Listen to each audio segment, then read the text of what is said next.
मैं सच कहूंगा फिर भी हार जाऊंगा, वो झूठ बोलेगा और लाजवाब कर देगा। दोस्तों, झूठ की दुनिया है। झूठ लोगों को अच्छा लगता है, सच लोग सुनना नहीं चाहते क्योंकि सच कड़वा होता है। उम्मीद फाजली का एक शेर है कि आसमानों से फरिश्ते जो उतारे जाए, वो भी इस दौर में सच बोले तो मारे जाए। पहले जमाने में देखिए, चोर उचक्के शराबी झूठ बोलते थे, लेकिन फिर भी शर्माते थे, मुंह छुपाते थे। और आज शराफत का लुबादा ओढ़कर बड़े बड़े लोग, बड़े बड़े ओहदों पर बैठे हुए लोग बड़े बड़े झूठ बोलते हैं और मुंह भर के बोलते हैं और उस झूठ पर अड़े भी रहते हैं और फिर शरीफ भी बने रहते हैं। द केरला स्टोरी, आपको तो पता है कहां से शुरुआत हुई और कहां पर उसका एंड हो रहा है।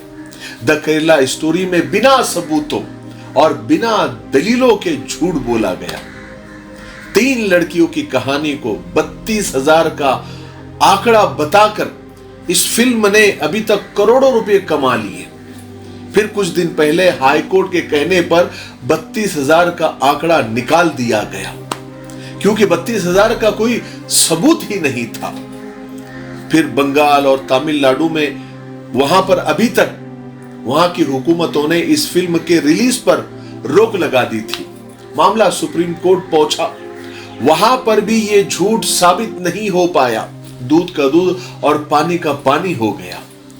सुप्रीम कोर्ट ने भले ही बंगाल और तमिलनाडु में फिल्म की रिलीज पर से बैन हटा दिया है, लेकिन अब वहां पर फिल्म जस के तस, बल्कि पूरे मुल्क में जस के तस रिलीज नहीं होगी, बल्कि फिल्म निर्माताओं को फिल्म शुरू होने से पहले 2 डिस्क्लेमर वहां पर लगाने का हुक्म सुप्रीम कोर्ट ने दिया है। पहला क्या, 32,000 लड़कियों के धर्म परिवर्तन का कोई सबूत नहीं है, और दूसरा, फिल्म घटनाओं का रूपांतरण है, यानी काल्पनिक है, ख्याली है। हालांकि फिल्म जस की तस रिलीज नहीं होगी, फिल्म निर्माताओं को स्क्रीनिंग के वक्त 2 डिस्क्लेमर लगाने का निर्देश दिया गया है। पहला डिस्क्लेमर, 32,000 महिलाओं के धर्म परिवर्तन का कोई डेटा नहीं है, और दूसरा, ये फिल्म घटनाओं का नाट्य रूपांतरण है। यानी जिस फिल्म को सच्ची कहानी, रियल स्टोरी बता बता कर लोगों को उकसाया गया था, वो झूठ था। ये बस 3 लड़कियों की कहानी थी। हाँ, ये बात अलग है कि 3 लड़कियों के साथ भी अगर ये घटना हुई है तो चिंता की बात है, फिक्र की बात है कि कैसे 3 लड़कियां भी आतंकवादियों के चुंगल में फंस गई। इसकी भी तहकीक होनी चाहिए, इसकी रोकथाम होनी चाहिए, क्योंकि हम किसी भी तरह के आतंकवाद का समर्थन कभी भी नहीं कर सकते, चाहे वो छोटी घटना हो या बड़ी घटना हो। लेकिन सवाल यह पैदा होता है कि 3 को 32,000 में क्यों बदल दिया गया, कैसे बदल दिया गया, और ये पूरे देश के सामने बोला गया झूठ नहीं था। क्या 2 धर्मों, 2 मजहबों के बीच नफरत फैलाने का षड्यंत्र नहीं था? इस फिल्म को, बल्कि इस झूठ को देखने के बाद थिएटर से निकलते हुए कुछ लोग अजीब अजीब नारे लगा रहे थे।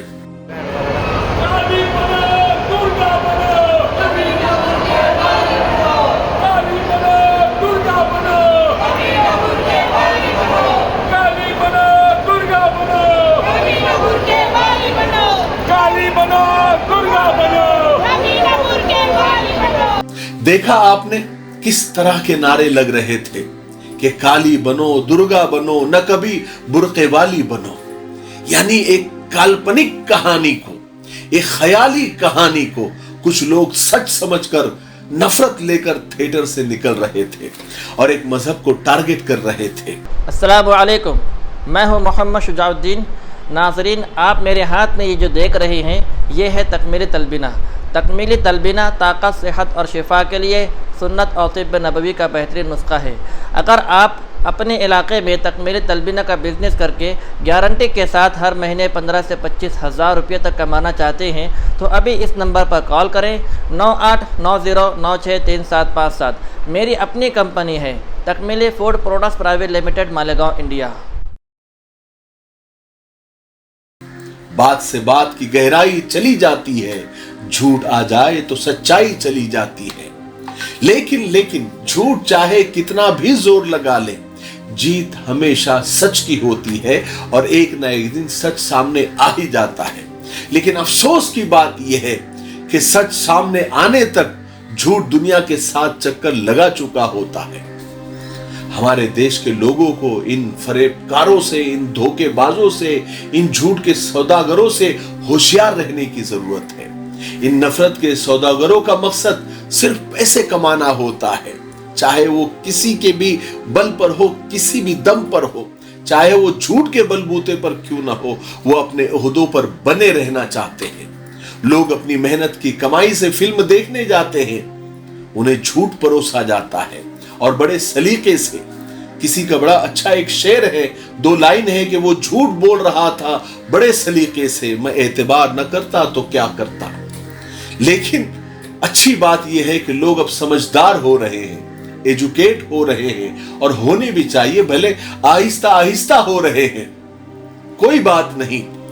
और फिर जब लोग एजुकेट हो रहे हैं और लोगों के समझ में आ रहा है तो झूठों को उनकी जगह पर वो आहिस्ता आहिस्ता पहुंचा रहे हैं। हम पुर उम्मीद है कि झूठे और नफरत फैलाने वाले एक न एक दिन अपने अंजाम को जरूर पहुंचेंगे। मुझे उम्मीद है कि आज की वीडियो से आप सबको बहुत फायदा हुआ होगा। दोस्तों, भाइयों और साथियों, लीजिए आपकी सेवा में हम एक ऐसा हलवा पेश कर रहे हैं जिसका नाम यंग राइडर है, जो सरकार से मान्यता प्राप्त है, मंजूर शुदा है, जिसका कोई साइड इफेक्ट नहीं, 100% आयुर्वेदिक। ये हलवा न सिर्फ आपकी मर्दाना कमजोरी को भरपूर ताकत में बदल देगा, आपकी वीर्य मनी धातु को गाढ़ा करेगा, आपकी टाइमिंग को बढ़ाएगा, बल्कि आपके नर्वस सिस्टम को ताकत देकर आपको एक हेल्दी मर्द बना देगा। खर्च कम, फायदे अनेक। एक मर्तबा जरूर आजमा लीजिए, देख लीजिए, जिंदगी भर आप याद रखेंगे।